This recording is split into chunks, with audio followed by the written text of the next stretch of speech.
Cindy Stumpo has been building houses and shattering stereotypes. Big stuff, big problem. I get eyes all around my head. I'm not going to miss a trick. You have to love this business all the time. Cindy Stumpo is tough as nails.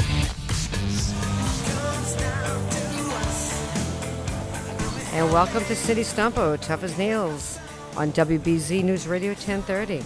I'm here with my lovely daughter, Samantha Stumpo. Hey, honey, what's going on? Hi, Mom. How are you? Everything's great. It's going to be a great show. So, today's show, Sammy. Yeah, what are we here to talk about? We're here to talk about women in the workplace. Has time moved on? Harassment. Seriously? 2017? We've got the worlds of, people of Harvey Weinstein, Matt Lauer. I mean, all of this going down at the same time. It's not going to be the first time, and it won't be the last time, folks. But we have a really great guest here, and her name is Dr. Charlene Hess-Biber.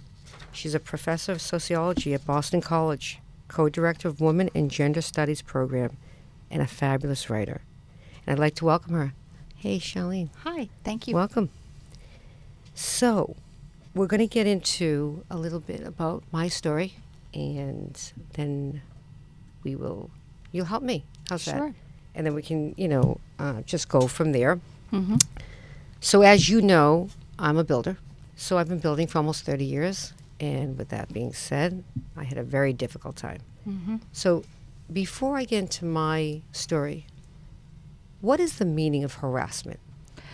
Well, sexual harassment really is a form of sex discrimination. Mm-hmm. And if it happens on the job, it actually violates laws against all kinds of Title VII of the Civil Rights Act of 1964. So it's illegal. Okay. And sexual harassment in general is defined, say, in the workplace, as any kind of unwelcome or unwanted sexual advance or conduct of a sexual nature. Okay. So I'm going to just hold you at that thought for a minute. Because in my feelings, there's many forms of harassment Right. for women. And sometimes it has nothing to do with sexual. And sometimes it can just be emotional. Right. Be being bullied. Yes. And that's where I wanted to bring my story in. I can't speak for the Harvey Weinsteins in the world, and I can't speak for the Matt Lauers of the world. Mm-hmm. I can speak for what happened to me. Because I'm Right. in here, and I'll be brutally honest and truthful, and I know the story, and many others know the story. So to bring it to light is, I'm a builder. Picture this. The first house I built, I'm 23, 24 years old, and the inspector comes out, and he gives me what I'm thinking corrective criticism, and which he should. And it's my first home.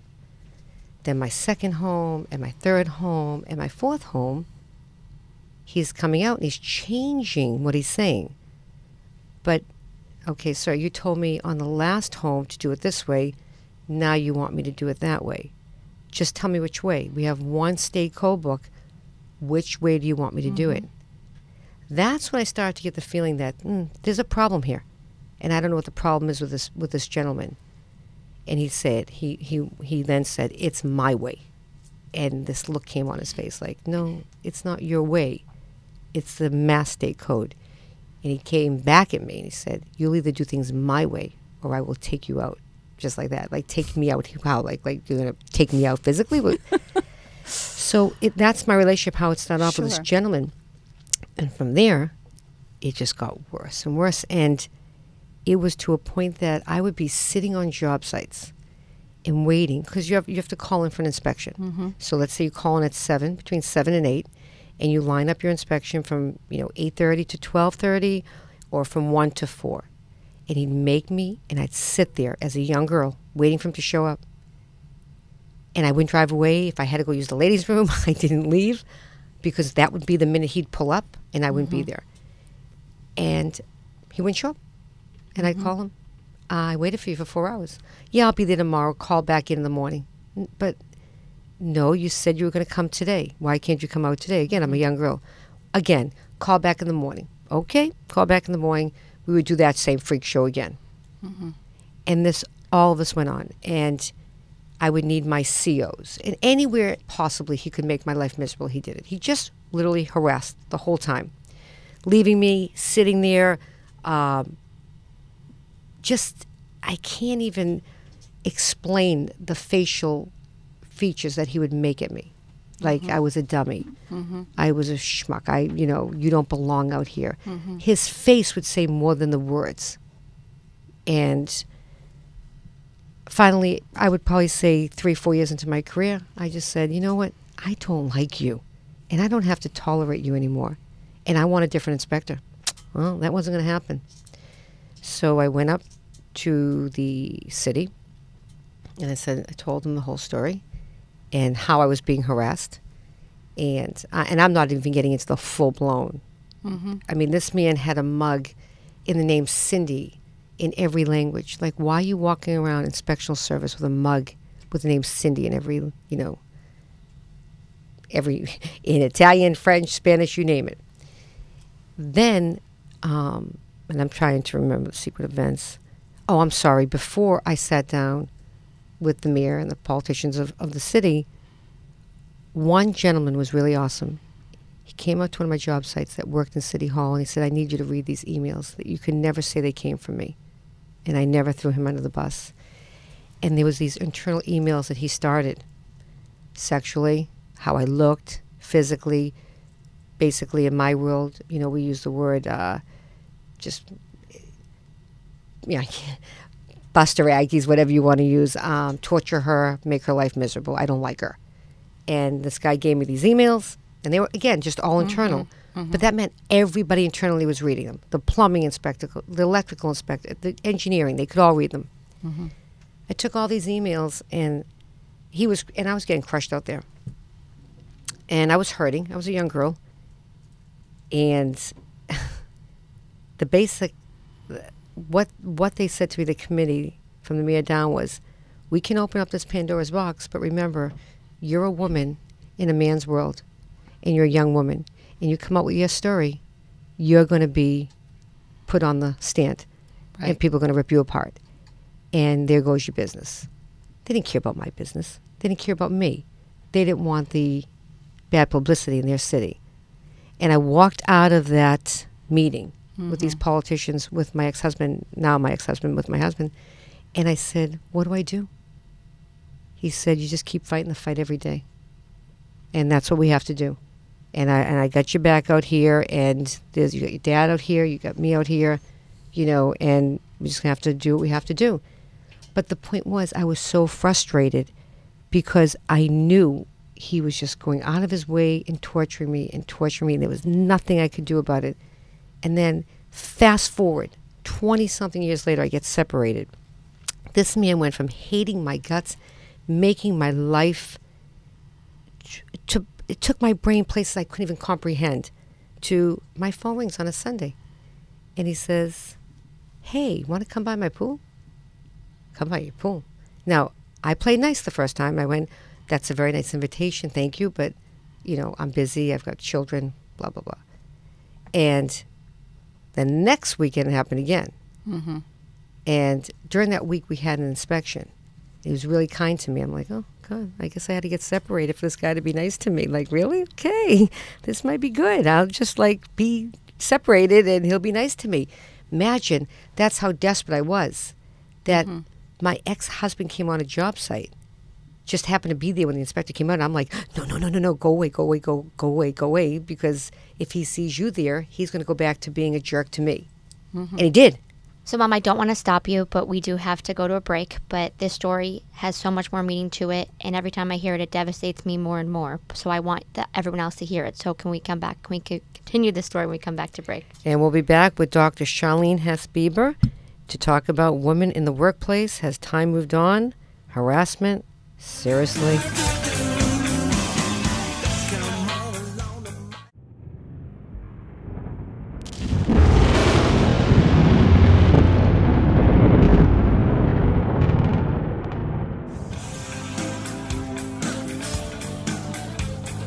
I'm City Stumpo with my daughter Samantha on WBZ News Radio 1030. We're talking to Dr. Charlene Hess-Bieber from Boston College about women in the workplace. Has time moved on? Harassment? Seriously? Sam. Yeah, Mom.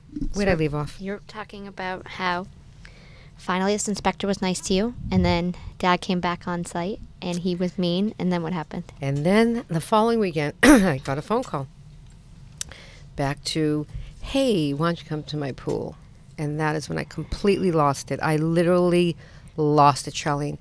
I had spent from 23, 24 years old out here, and I'm now 38. And I had lost it many times with this gentleman, don't get me wrong. I mean, I didn't sit here. I wasn't his pansy. But you can't fight City Hall. Right. When somebody's got that much power, and Right. he had all the power up there, Right. there was nowhere I could go. Well, So I can just wrap it up. So it was only harassment, emotional harassment, until I got separated. Then it was come by the pool. And then, excuse me, was when he said to me at that, prior to calling me, that, go backwards for a second, when he came out for that inspection, and Joe was there, and he looked at Joe and Joe said to him, I don't like the way you treat her. And he said, she's not your wife anymore. Well, that was not that didn't go over too well. But still, did he harass me that whole time and make my life miserable from 23? Look, it's hard enough to build houses out there and deal with my subcontractors and deal with my clients, but to be sick to my stomach every time an inspector's coming out, this one inspector, making my life this miserable. right. And the city's doing nothing to take him off my job sites. What was it? If we went from treating me so badly to inviting me to your pool, what was the real problem here? Tell me. Well, what he did really in the beginning was created a hostile work environment because you weren't available to him sexually, and as I think he saw it. But he used his power. Sexual harassment is mostly about power, but also he moved from creating hostile work environment to really moving to another very common form of sexual harassment, which we call quid pro quo. I'll give you something if you give me something. Right. And very often, women who are in male-dominated professions and occupations like yours, that very often women who make it within those male-dominated worlds are often thought by others to be sleeping their way to the top. And there's this, I mean, he's treating you in terms of gender. He's not treating you in terms of your expertise. What he sees is there should have been a man in this profession or in this job. And so he's treating you as a sex object. And he does that because he can, because there's a huge power differential between you. And for him, he's treating you as a woman first and an expert second. And he can't get off that kind of image of you. You're in a job that's male-dominated. You're not supposed to be there. And he's going to question your judgment in the beginning, which he did, which you told me. He did everything he could to help you fail a little bit. So what I'm telling you is a typical Absolutely. MO. The two most common forms of harassment are the quid pro quo and the hostile work environment when you're not in a when you have some power, i.e. you are married. He didn't go after you in the same way he wanted to go after you weren't married. Right. And he was so and nice. there's that flipping. You saw that was. flip. Right. You 100%. saw that flip. 100%. And you're damned if you do and you're damned if you don't. You couldn't win in that situation. Not only that, you went to people at the top, and what did they tell you? And there you go. They're flipping it on me. They're telling Right. me It's your fault. it's not that. No, it's not their delivery. Remember, we're in high-end communities where I build. Right. Their delivery was of this nature. Cindy, you've been in business for 8 years, 9 years, 10 years, whatever it is. You're going to be put in the limelight. You come forward with this, and you go to the media, and you hire lawyers, and you're up for scrutiny too. And Right. and I'm saying, well, I don't have any skeletons in my closet. What do I have to worry about?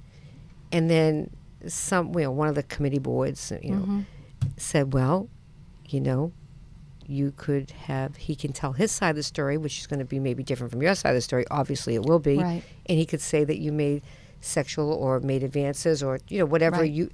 that didn't happen. Right. And the bottom line is it's going to ruin your business. And think about this, Ms. Stumpo. How many women will not want their husbands to work with you because now you've put this in their heads. Right. And they ended the meeting with, and I kid you not, and the only person I had right there to, that could back Sure. up my story would be Sammy's daddy. Right. When they looked at me and they said, "You don't look like a guy." I said, "And you don't look like a builder." And I said, "Really?" And then one of them said, "Come on, let's call it what it is. You're a pretty young woman." Right. And I just looked and said, "And what does that have to do with my building credentials?" But basically, I Yeah. walked out of there Right. so angry. Disempowered as well. You know, here I'm not. You can't intimidate me. But I had to think about a family, my kids, and I remember walking out and looking at my ex-husband saying, "What am I going to do? What am I going to do here?" I'm feeling like I did something wrong when I did nothing wrong. This guy is getting away. This man. Oh, by the way, he had at least probably 14, 15 years on me. Right. So, you know, you're 23, a guy 14, 15 years older than you. It's a big difference. But he's getting away with this, and I'm going to allow this. Yeah. And I did. I allowed it. I allowed it. But I in allowed most it. of these cases, the victim is on trial.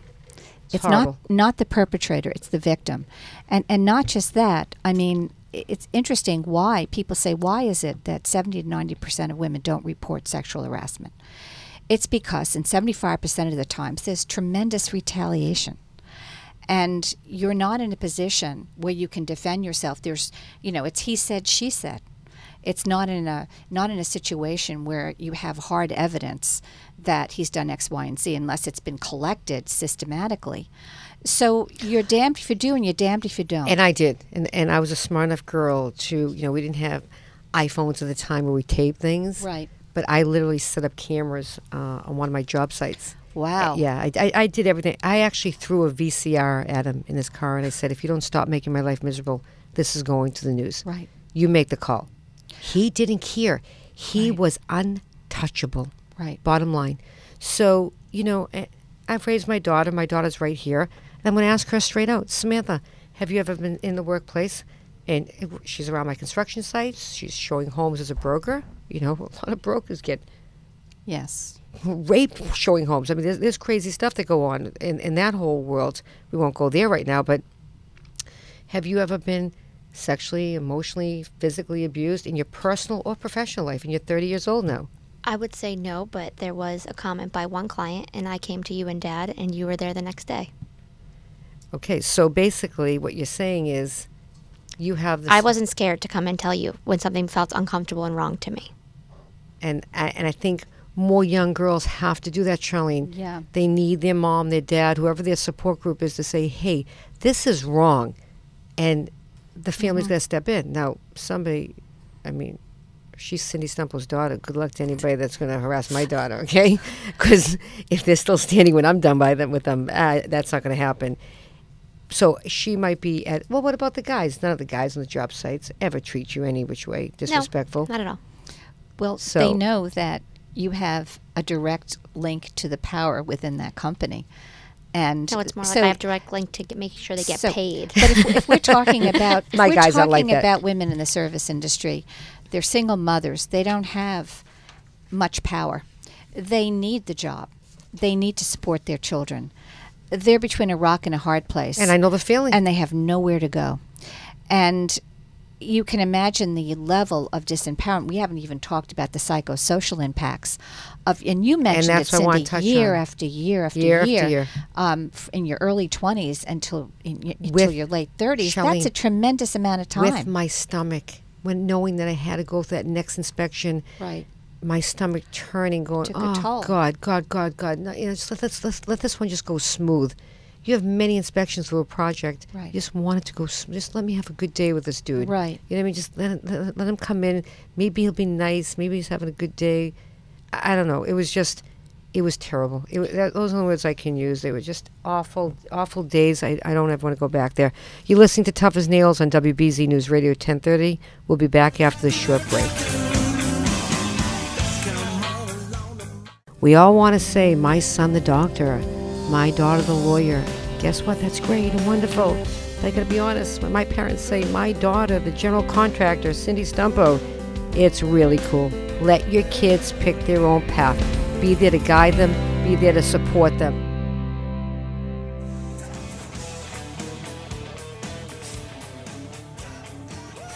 We're back. I'm Cindy Stumpo. You're listening to Tough as Nails on WBZ News Radio 1030. And in the studio, I have my beautiful daughter, Samantha, and Professor Charlene Hess-Biber from Boston College. And I think we left off. I don't even know anymore because I was getting emotional there at the end. Basically, Charlene, I want you to take over here now. Sure. Okay, you heard my story. Yeah. I don't want other women to go through these stories. I don't like any of this. What can you teach the listeners that are sitting there listening right now? And everybody's got an opinion, and it's like talking. This conversation is like talking politics. You can't win, you can't lose. It's just around going to circles. I do want to bring something up before we leave this part of me talking and you talk. Is let's not forget that not all males are harassing. Females are harassing other females too, and that's an epidemic in itself. They might not be sexually harassing them, but again, harassment's harassment. Right. I don't care what form it is. Harassment's harassment. So you tell me why this is going on, what we can do to try to make a difference, and what women can do to stop harassing other women on job sites. Not job sites, I'm sorry, in their fields of what they do. Right. I think it's really important to realize that harassment is a form of power because you can do it. But it's also, if we look at harassment in general and sexual harassment in particular, some surveys show that some women report that 10% of the time the harassment comes from other women.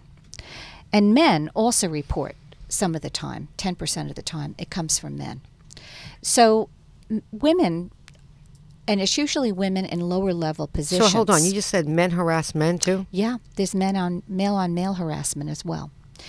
And is that sexual or is that more emotional? That is more creating hostile work environments, but it can be men hitting on other men. It could be women hitting on other women. And it's a real myth that women don't experience sexual harassment or even harassment from other women. You can think of, for example, like the queen bee syndrome. You get a woman in power in the workplace. She's worked her way to the top, and all of a sudden, you've got another woman, say a graduate from a really top-notch manager, school of management, Ivy League school. The minute she's looking down, this woman, Queen Bee, who's worked her way up from the ranks, sees this young woman getting ahead. There's a lot of fear and competition. And, women tend to be competitive with other women. And creating a hostile work environment for that young manager, say, is a way for her to show her power and to sort of protect her turf. The queen bee wants to be the queen. She wants to remain in power. And so women do feel the heat from other women. I believe that. And I hear it a lot at my public speaking events. They always say it to me. I'd rather work for a man. It's hard working for a woman. Right. But there's harassment, and then there's that woman that's got so much stress on her back. And she's, whatever, maybe she's running a team of wealth managers. Who knows? Right. And she's having a bad day. And she flips out and she screams and she loses it. I don't call that harassment. Right. I call that under the pressure, let her explode. Right. The teapot's going off, let the steam come out because she's had enough. And as you would know, you hold any position of people working underneath you. Right. And you're getting some incompetence and you know people aren't moving fast enough and there's deadlines. So again, we're touching upon harassment. There's so many different avenues, and some young girls say, well, my boss flipped out on me. Oh, get over that. Your boss flipped out on you. That's not harassment. You yell at me every day. I yell at Samantha every day. That's not harassment. I do that out of love. A long-term hostile work environment. We're starting to affect you mentally or physically. Absolutely. Mentally, physically, and financially, where you're losing days from work, where you wake up in the morning, you can't go to work. You feel like if you walked in that door, you're not going to make it through the day. And you can't take it anymore. And you get sick. You literally are physically ill. What are these women going to do out here if they don't have the strength of a good mom, dad, husband that can help them? Well, I think the thing to understand is it's illegal to do this. Doesn't matter. It's being done. But as you said, there's retaliation when you do. It's a he said, she said. So the one thing they say to women and to men when this happens in the workplace, you have to keep very strict records. You have to talk about the day and the time of this harassment. So basically, you're telling my listeners, if you've ever been put in this situation or you feel you start to go down this avenue, absolutely, start to document everything. Talk to those people in the workplace that you trust. Try to get as much support as you can from your coworkers, but to also realize that while your coworkers are not being harassed, they're also experiencing a hostile work environment. They see you so upset, and it affects everyone. Yeah, but what if your coworkers aren't believing you? If your coworkers not believing you, and let me ask you a question: what if you're 5'8", blonde, brunette, dark skinned, and magnificent looking? You think your coworkers are going, "Oh yeah, I feel bad for her." That could be an issue, but it still doesn't mean that you can't document it, and you have to understand that it's not legal, and there is protection under the law, Title VII, where you can file a harassment suit, and the company, once that suit is filed, like the suits against Harvey Weinstein, the suits against Matt Lauer, the company Well, we don't know any suits yet, but I'm sure they'll come, right? I think the company must look into it. They are legally bound to look into the case. So, sure. Do people retaliate? You might lose your job, yeah, but you're between a rock and a hard place. But like you said earlier, some women can't afford to lose their jobs. Those women that are poor, those women that lack power, that need that job, they're taking the hit. Shelley, they're taking the psychosocial hit. I have a question, and I don't mean to cut you. Yeah. Does this sexual harassment or harassment in general follow a certain look of a woman? Has there been anything proven that maybe the woman that is not so attractive, but very brilliant, but not so attractive, doesn't get harassed like the woman that is maybe prettier, more appealing to this man's eyes? I mean, is there or does he prey off the not so beautiful girl or woman and go after the whatever? And is there an MO for this? That's an interesting question. Also, attractiveness is also, situational. Everybody may not feel the same about a particular woman, but here's the thing: sexual harassment is not about sex; it's about power, and it's the ability to get somebody to do what you want them to do when they don't want to do it, and it's important to remember that. So, what's the difference between that and a rapist? Well. Right, power. Sexual assault is many steps further along the same channel. What's really scary to understand is people say these things aren't connected, but things build up. It's first touching, it's then a catcall in the workplace. But we know that things can progress pretty quickly. Okay. To more violent forms of assault. I want to ask this question. You had a mom. Yes. She just passed away a couple of years ago. Yes. I read. And she was definitely one of those unique women. And I'd love for you, as fast as you can, because, of course, we're running the clock, to tell us about your mom. Because it's women like her, women like me, women like you, that are out here making a difference for women like my daughter. Right. Well, my mother was in the clothing business. She was a designer and a cutter. And she wanted to join the Amalgamated Clothing Workers of America, but it was an all-male union. So they needed her. She learned how to learn the job on the job, but she was required to work in the basement while all the guys were upstairs in the cutting room and design room. And it was really hot downstairs because they were making uniforms and making hats for bands, and they had to have this plastic machine, which was red hot, and I mean, it was like 90 degrees down there. And what I want to say is that my mother persevered, and she took and she was a company. single mom She raising. was a single mother of 4 children. She worked 7 days a week. She took them to task. She went to the Big Ten union in New York with my brother and with me, and she sued the union. She got back pay, and she was able to go upstairs. That didn't make her life great because the men wouldn't help her. She had to bring down big rolls of cloth. But there was one guy. And this woman is in her 90s now. She's She in her passed away 90s. in She her 90s. passed away. But she was She was my inspiration. she was She told me that, you just have to persevere.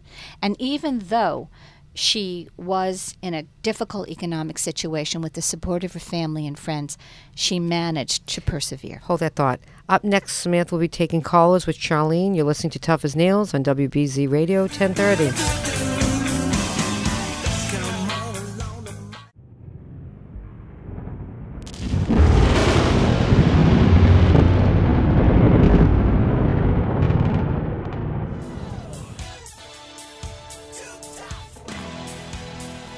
And we're back. I'm Cindy Stumpo, and you're listening to Tough as Nails on WBZ News Radio 1030 with Samantha Stumpo and Dr. Charlene Biber. So, Charlene, Yes. you were talking about your mom, and you were saying, I think you left off, there was a special man? Yeah, there was a special man upstairs, and she was having a hard time taking down this heavy bolt of cloth. And he said, "Can I help you?" And all the other men looked around. They couldn't believe it. He broke the ice. And from that day forward, more and more men came to her side. What I want to say is, it takes one strong guy, One strong guy. and morally strong, And he broke the ice. For your mom. For my mother. Perfect. It only takes one. Only takes one. So go ahead, Sammy. Okay, so we have callers on the line. Bruno, are you there? I'm here. Who do you have a question for? Cindy. Hi, Bruno. How are you? I'm good. How are you? I'm great, thank you. I'm just wondering, what made you get into a business that's so male-dominated? What made me? I got to be honest with you, Bruno. I didn't realize I was getting into a male-dominated field of business. That's really the truth. I mean, this is what I wanted to do, I guess, after I figured out what I wanted to do with my life.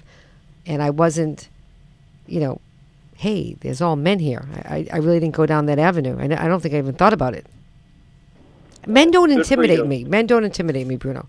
So that's not an issue for me. What I went through is I was dealing with a higher power of you don't fight City Hall. My, other subcontractors, other guys, no, I was never intimidated. And this guy didn't intimidate me either, by the way, Bruno. He just got on my nerves, and there was nothing I could do about it. And when you feel very helpless, especially with my personality, it just doesn't sit comfortably with me. I want to rip your eyeballs out. So. Well, good for you. I'm glad you persevered. Thank you very Otherwise, much. We wouldn't have you today doing what you're doing. Great. And thank you for calling. I appreciate the My support. pleasure. Okay. Bye-bye. Good day. Barbara, are you on the line? Yes, I am. Hi, Barbara. Who do you have a question for? I have a question for Cindy as well. So I'm a woman getting into construction, and I know, just like a lot of other people, I'm having a lot of trouble handling the men treating me so badly in this industry. And I have so much respect for you sticking up for yourself, but I'm having so much trouble, I feel like I should quit. You don't ever quit. You can't quit. Did you go to school for this? I did. And how many years? It was 3 years, and now I'm just starting to get my apprenticeship. Oh, no. Okay, let me ask you this question. Why would you quit? Who's doing what to you? What's happening out there that you feel like you've got to walk? The men are making fun of me every time I come onto a site. I feel like I'm being ostracized just because I'm a woman, and everybody seems... I'm going to say you're a girl, a young woman, correct? Yes. Okay, and is your personality of someone that normally would take, I got to use special words here, take any baloney? Are you more passive? I'm definitely I'm more introverted than most, I'd say. Okay, so let me tell you this, that in my opinion, to succeed in any business, because every business is going to have men around it. We're just in a business where it's all men. Is if you get past the intimidation factor there, you will shine. Can you block them out? Think about a guy like Tom Brady, and he's throwing that football, and he hears the whole crowd. He hears nobody.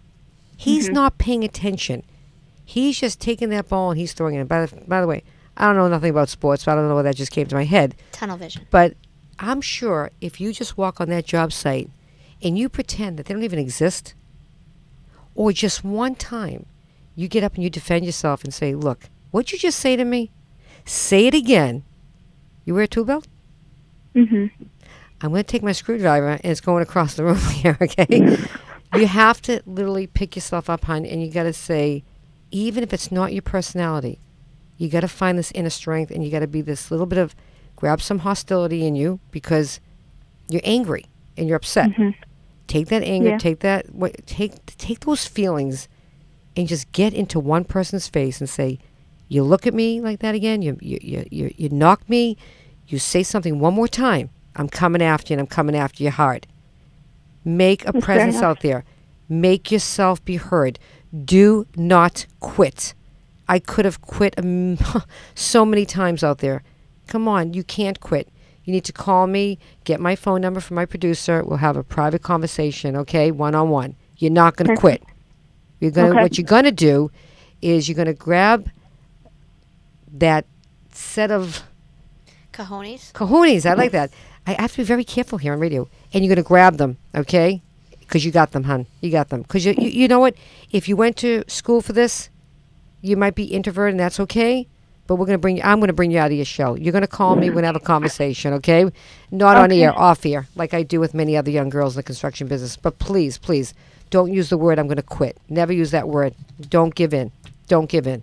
You can't go All right. through life quitting. All right. Thank you, Cindy. I appreciate it. You're welcome, honey. Okay, we have another caller. She wants to remain anonymous. Are you on the line? Yes, I'm here. We're here to listen. So, Charlene, I need some advice, and I'm sitting in corporate America, and I'm being abused, and I don't know what to do. Do you have any allies in the workplace? Yes and no. You know, it's hard to know who I can fully trust with those things, but, you know, there is someone that I feel like I can actually go to and talk to, but it's hard to kind of know how much to say. Right. And can you tell me a little bit more? Are you a manager, a mid-manager, or are you in a different kind of profession? No, I'm more kind of in the mid-level, you know, not super entry-level, but right kind of in the middle, not at the manager level. Right. And can you tell me a little bit about the nature of what's happening? Yeah, I'd say, you know, it's more some verbal and some physical, where it's just things are being said that aren't comfortable for me, and kind of a lot of sexual innuendos and some grabbing and things like that, but never in front of anyone. Okay. Well, you know, number one, all of this is illegal. It's sex discrimination in the workplace, Title VII. And I think the most important thing that you're going to have to do is to document everything. And don't forget about human resources. Once you file a complaint, they have to look into it. I know that it's tough, but I think it's important to get some allies, get some support outside the workplace, and document. Can I ask you a question? Yes, of course. Okay. How old are you? 25. So you're a young girl. She's young. Yes. How about family support? Mom, dad, brother, sisters? Anybody can go to your family and explain what's Yeah. going on here? Yeah, definitely. Have you Right. brought them into it? Yes and no. I'm more of a private person, so Right. Yeah. Well, Yeah. but it's always it's good hard to have. throw. If you're lucky enough to have a family that you can go to, and a dad and a mom that you can, just ask for their advice and I think it's important to realize that it's not your issue.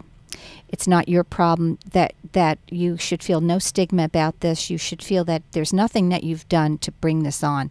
This is a structural thing. This is what happens in these issues in this workplace. And I really think the documentation and taking the legal route and finding your support wherever you can get it is the way to go. I know that if you stay where you are, Shelley, doing this do you have an can email be difficult. or anything that women? Yeah, you can call. You can email me off. I can give you my email offline, so that maybe we can talk a little bit about that. I have some other ideas as well. Okay. So you leave your number with the producer, and Charlene will call you back. I will call you back. John, are you on the line? Yes. Hey, John, Cindy Stumpo here. How's it going? Hey, it's going great. What's going on? Not much. I don't think there is such a thing as sexual harassment in the workplace. Come on, dude. You don't really believe that, right? Yeah, I just don't believe it. I never see it. You never see it. Okay. Well, this is what I have to tell you. It's going on every day out there. It's been going on for decades, hundreds of years, and I don't know where you're coming up with, your opinion, but you got the right to your opinion. I deal with guys like you all the time. So, dude, basically, I got one thing to say. You're wrong, and you got to open your eyes, buddy. I have them open. I've just never seen it. Okay, so just because you've never seen it doesn't mean it doesn't exist. I've never heard anybody complain about it. Come on, brother. Brother? Yeah. That's kind of sexist. Brother is sexist? No, if I called you honey, that'd be sexist. Okay, time's running out, dude. I got nothing more to say to you. See you later. All right, see ya. We all want to say, my son the doctor, my daughter the lawyer. Guess what? That's great and wonderful. But I got to be honest, when my parents say, my daughter, the general contractor, Cindy Stumpo, it's really cool. Let your kids pick their own path. Be there to guide them. Be there to support them.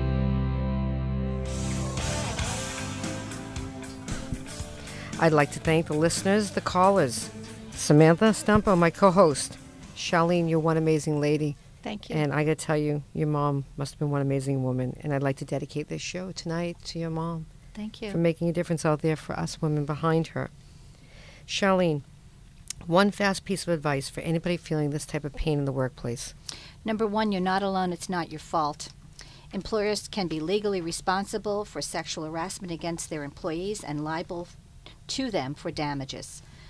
So remember, document, document, document. Get your support within or outside the workplace, and don't give up. And one other thing, are there places that women can reach out? Is there like an 800 line? Is there something? There are many, many resources out there for sexual harassment. And I think looking at human resources in the workplace, Googling sexual harassment resources would be extremely helpful. The EEOC, Employment Opportunity, the government has all kinds of resources to support those feeling sexually harassed in the workplace. And that's great. And do you have an email or anything that you use? I can perhaps give it online at some point. That would be great. To the great. radio show. Okay. And I thank you. So I'd like to end this tonight with, do I think any of this is fair? No. But life is not easy in any form. Bullies are people that need this type of power. It makes them feel important. Don't give it to them. You fight the fight every day, no matter how hard it gets out here. I am living proof that I've seen and been through it all. Trust me, in construction. And I'm still standing. Jaded, absolutely. But I love what I do, and no man was ever going to stop me in the world of construction, ever. You're listening to Tough as Nails, WBZ News Radio 1030 with Cindy Stumpo.